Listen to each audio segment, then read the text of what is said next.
Welcome to Security Weekly. I am your host, Matt Alderman. I am here recording from Orange Technical College in Orlando, Florida. We're at the third annual C3 Cyber Challenge. Joining me for this interview segment is Cliff Payne, your Director of Engineering at Greyson. That's correct. So what is Greyson? Give me a little background on Greyson. Greyson is we're a Cisco Gold partner. We're headquarters in South Florida. We have offices in Florida, from South Florida to Orlando.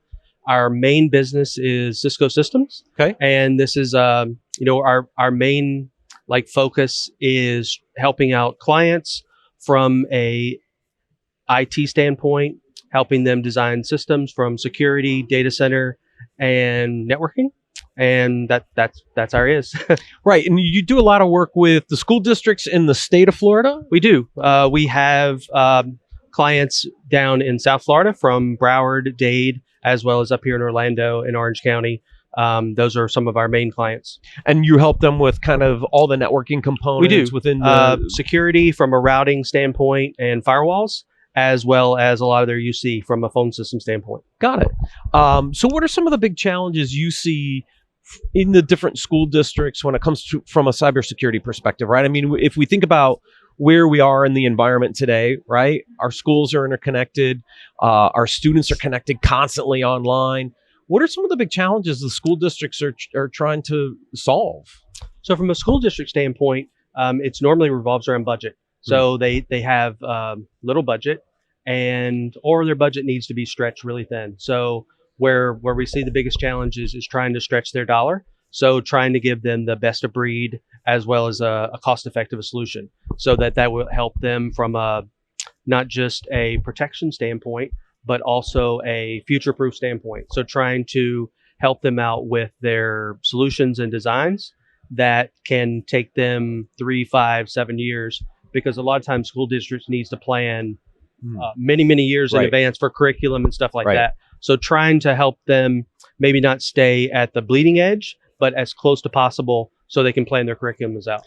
Are you seeing consolidation around certain vendors that are bringing more holistic solutions to the market to address this problem?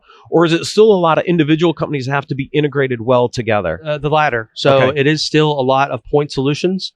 Cisco has a lot, FireEye has a lot that try to piece it together, but it still is a niche where you're trying to solve this product or this point. Right. It's unfortunate, but it's just the truth. There's so many good vendors these days. I was on that side for a long time, having worked for a number of them. And I was at Tenable running strategy. I had the competitive team. We're tracking like 300 vendors. There's like 3,000 cybersecurity vendors now. I mean, there's so many now. And we think about it, right? We see these great capabilities, but are all these standalone products, or are they really features of bigger products? We've seen some consolidation, which is why I asked, are we seeing enough capabilities in a handful of vendors, or do we still have a ways to go to get to a more consolidated solution? I mean, there's still a ways to go. I mean, I call it the App Store effect.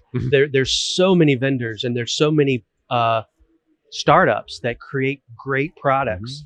They don't last. So they may get a couple clients and then they fizzle out, or they can't. Or they get acquired. And that's true. And a lot of bigger companies are acquiring them just for their technology, but it takes them years to come out with a sellable product. So that's one of the things we try to help school districts out with is, it may be awesomely cool, but it might not last. Right. So is this something you want to hang your hat on? Right. So I hear what you're saying. It's very difficult to find that right mix for school districts. Right. Other companies, they can make that risk. School districts have a hard time in making that gamble. Right. Because they do have to stretch their budget. They're not really allowed to make mistakes. So as you're saying, it is normally the larger manufacturer that wins out in the school, right? Mainly because they're just stable. Yeah. Right. But events like these, they do help in showing the students what's out there, so they can influence their next job and industry, so they can have a little more faith with some of these niche products. Yeah. So who are some? So you mentioned Cisco, FireEye. FireEye. Who else is playing a big role in the education side in Florida? CrowdStrike Okay. is big. You know, they're an online provider from an AMP standpoint. Palo Alto has some great products. It's the big manufacturers that you know that are Really providing. That's correct. Yeah. There's But a lot of niche products like Armis and stuff like that, Yeah. but they just don't. Right. They don't really. Well, you didn't mention a Symantec or a McAfee. Are you really using the CrowdStrike on the endpoint? Is kind of the Those the are primary traditional antivirus. Yeah. That are fizzling out. Okay. Those products have add-ons for malware and stuff like that. Right. But they normally don't transcend so that they integrate with the firewall and the IPS and the IDS. Like Symantec has great endpoint protection, but they don't have the three other things that make up cyber these days. Right. So with EA agreements and everything else that's more value for your dollar, Yeah. Microsoft, Cisco, So Palo. you're using ATP with CrowdStrike, integrating that into your firewall, some of your network logging systems. Who's driving things like the SIM and the log management side? Are there big players there? Logarithm is a big one. Okay. Logarithm.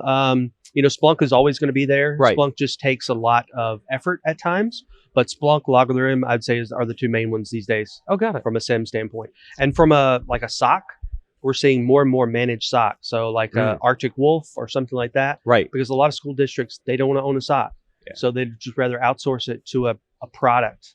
FireEye has a great product. Arctic Wolf.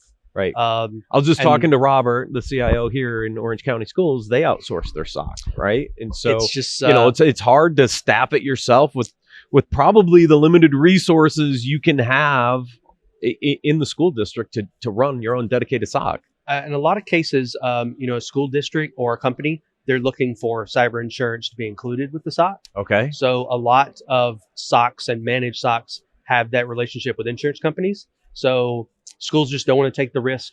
It's very it's cheaper for them to buy cyber insurance than to have their own SOC. Got it. Oh, that's interesting. That's great insights. Thank you very much, Cliff, for joining me for the session. And thank you everyone for watching and listening. We'll see you soon.